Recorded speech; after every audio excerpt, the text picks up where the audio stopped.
Was there a eureka moment or an epiphany where you were thinking like, this isn't just how I train, like there's a business here, given the kind of gap that you just outlined in the market for engaging with the sport?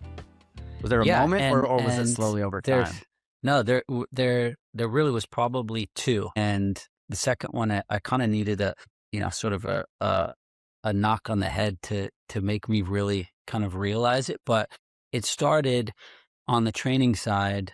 I quickly found out, and I had this little setup inside the Galaxy Soccer Center, which Chris Klein, who was the president at the time, and he was a former teammate of mine, he had given me the space in the center to test this concept. I was taking a bunch of prototypes out to the team anyway to test against, and it was in that space that these trainers that we'd hire that would train the kids, they'd all kind of, as soon as work kind of ended at 8 or 9 o'clock, they'd all kind of hang out in the studios and have these like volley competitions. And sometimes I'd let them like bring beers in, and guys were just hanging out and ripping volleys. And that was the first time I thought, oh, wow, like this is not just training. Like everyone, they're just having fun with this. Like this is, Hmm. we need to think about competitions or things like that. And kind of the second moment was I had, was a guy, Eric Anderson, who was a former chairman of Topgolf.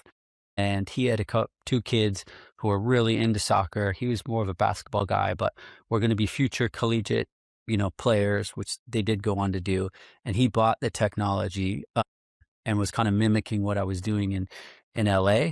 And then, kind of quickly realized, wait a second. And he was really kind of the first to tell me, listen, Ed, you know, I know your heart's in this training thing, but you got something else here. Like this is really engaging. And I sort of did the same thing with Top Golf. So, we kind of made a deal. I said, all right, well, if you invest in the company and join the board, let's go after it.